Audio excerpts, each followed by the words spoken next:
이렇게 항상 큰 금원을 이체할 때에는 이체하는 계좌의 명의가 거래 상대방의 명의와 일치하는지 확인하고, 만약 다르다면 본인의 계좌번호를 달라고 꼭 말씀하시기 바랍니다.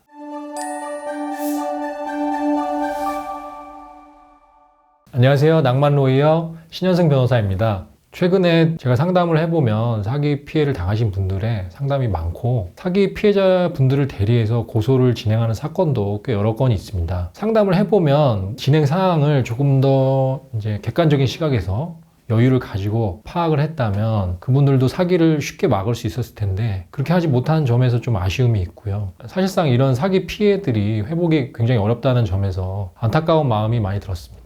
경찰청 유튜브나 뉴스만 보더라도 많은 사기 사례를 접할 수 있기 때문에 그런 사기의 유형이 잘 알려져 있습니다. 이를 잘 찾아보시고 고민해 보면 본인이 사기를 당하고 있다는 것을 쉽게 파악할 수 있습니다. 그런데 다들 이제 삶의 여유가 없어서 이러한 뉴스를 미리 파악하고 있기는 어렵고, 나한테 이런 일이 발생할 거라고는 잘 생각하지 못하기 때문에 많이 사기를 당하시는 걸로 보입니다. 그리고 또 하나, 이제 사기 범죄자들이 수법이 정말 고도로 전문화되고 피해자가 처한 상황을 너무나 잘 이용하고 있기 때문에 피해자들이 사기를 파악하기 어려워 보이는 경우도 많습니다. 특히 우리나라는 이제 계좌 이체나 결제 시스템 너무 잘 발달이 되어 있고 쉽게 가능합니다. 사기 범죄자들은 자신 명의의 전화나 계좌를 사용하는 게 아니고 타인 거를 사용하기 때문에 그 범죄 적발에 대한 부담이 없어서인지 계속해서 끊임없이 새로운 사기 범죄 유형을 또 만들어내고 있습니다. 통계적으로 살펴보더라도 법원의 2020년 사법연감에 의하면 1심에 접수된 총 26만 건의 형사사건 중에 사기와 공갈의 죄가 4만 9천 건입니다. 이건 대략 하루에 136건의 사기 공갈 사건이 발생하는 것인데요. 다른 범죄 중에서도 가장 많은 수이고요. 그 다음이 도로교통법 위반죄입니다. 그러니까 사기가 도로교통법 위반보다 더 많은 것입니다. 피해액 5억 이상의 사기 범죄는 죄명이 달라져서 특정 경제범죄 가중처벌 등에 관한 법률 위반으로 기소가 되는 점에 비춰보면 통계에서 사기죄와 별도로 파악이 되기 때문에 음주운전보다 훨씬 많이 이루어지고 있다고 보시면 됩니다. 이러한 상황에서 많은 분들이 사기 피해를 당하지 않도록 도움이 되는 내용이 무엇일까 좀 제가 고민을 해봤는데요. 일단 그 유형을 정리해서 알려드리고 이를 방지하는 방법이 뭔지 하나씩 정리해보는 것이 필요하다고 생각이 들었습니다. 오늘 제가 이러한 생각을 가지고 촬영을 시작한 첫날입니다. 아직 시리즈의 이름은 정하지 못했는데요. 사기 제로, 사기 박멸, 이 정도로 한번 생각을 해봤습니다. 조만간 제대로 된 이름을 정해서 알려드리도록 하겠습니다. 일단 오늘은 제가 설명해드리는 사기 피해 사례랑, 그리고 마지막에 정리해드릴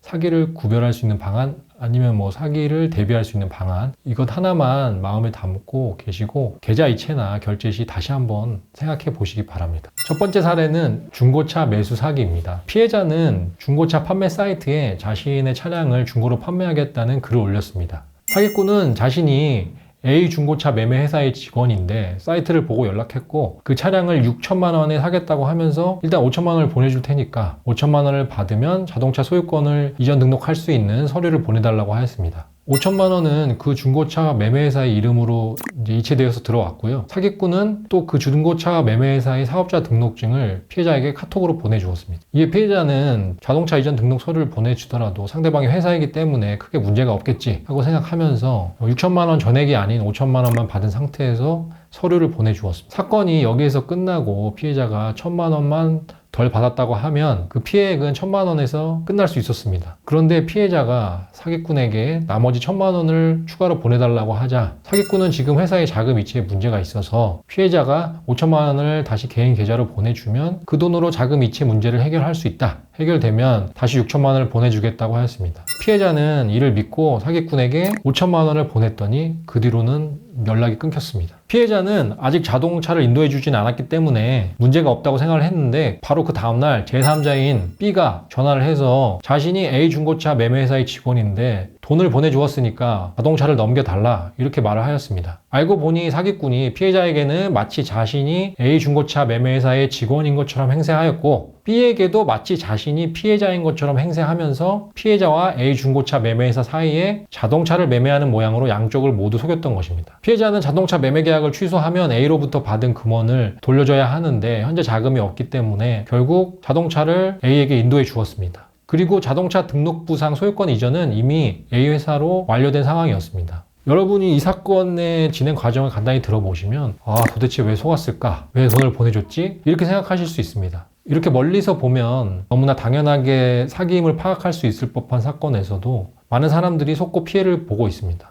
이 사건에서 피해자는 사기꾼이 공신력 있는 플랫폼을 통해서 연락을 하였고 카톡으로 사업자 등록증도 보내주면서 자신이 매매의 전문가인데 원래 이렇게 진행되는 것이라고 강조하였기 때문에 아무런 의심을 하지 않고 사기꾼이 달라는 대로 서류도 보내고 5천만 원도 이체한 것입니다. 이제 피해자는 사기임을 알고 경찰서에 고소를 하였지만 사기꾼은 다른 사람 명의의 전화 및 카톡을 사용하였고 5천만 원도 다른 사람의 계좌로 이체받았기 때문에 사기꾼을 특정하기가 굉장히 어렵고 언제 잡을 수 있을지 모르는 상황입니다. 또 잡더라도 자동차 값인 6천만 원의 피해액을 배상받을 수 있을지 그런 자력이 있을지 의문인 상황입니다. 그렇더라고 하더라도 이렇게 피해 회복이 어려운 것 때문에 피해자분들께서 고소를 포기하시면 안 됩니다. 반드시 경찰서에 고소를 진행하셔야 됩니다. 그렇지 않으면 사기꾼이 같은 계좌를 사용해서 또 다른 사기를 저지를 수 있습니다. 이 사건에서 피해자가 사기 피해를 방지하기 위해서 어떠한 점을 유의했어야 할지 한번 살펴보겠습니다.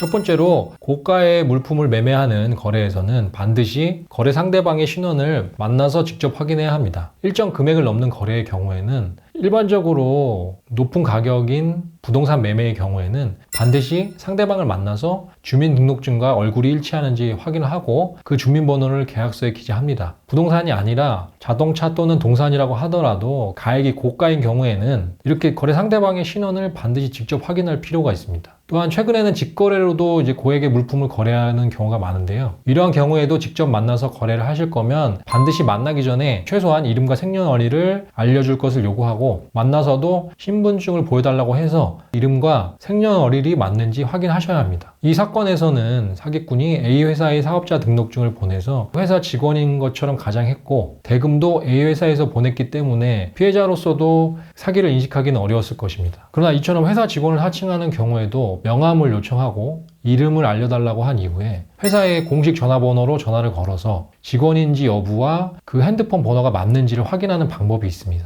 특히 회사 전화번호가 아닌 개인 핸드폰으로 연락이 온 경우에는 더욱 확인이 필요합니다. 두 번째로는 계좌 이체 시 거래 상대방의 명의 계좌인지 반드시 확인해야 합니다. 이 사건에서 사기꾼이 5천만 원을 받을 때 회사가 아닌 타인 명의의 계좌를 사용하였는데 피해자가 이러한 점을 확인하고 회사 계좌로 보내겠다고 답변을 하였다면 결국 5천만 원을 보내지 않았을 수도 있습니다. 이렇게 항상 큰 금원을 이체할 때에는 이체하는 계좌의 명의가 거래 상대방의 명의와 일치하는지 확인하고 만약 다르다면 본인의 계좌번호를 달라고 꼭 말씀하시기 바랍니다. 그런데도 계속 다른 계좌로 이체해 달라고 한다면 그 거래는 이제 사기일 가능성이 크므로 포기하시는 것이 좋습니다. 많은 경우에 이 두 가지 사항만 지키시더라도 사기 피해를 방지할 수 있고 사기를 당하더라도 가해자를 빠르게 특정해서 수사가 진행될 수 있습니다. 이러할 경우에는 손해를 회복할 가능성이 더 커질 것입니다. 빠르고 손쉽게 그리고 이익을 내면서 거래를 하려다가는 큰 손해를 보는 경우가 많습니다. 부디 이 두 가지 사항을 유념하시고 아무리 이익이 크더라도 비정상적인 방법의 거래를 요구하는 상대방은 꼭 거르시기 바랍니다.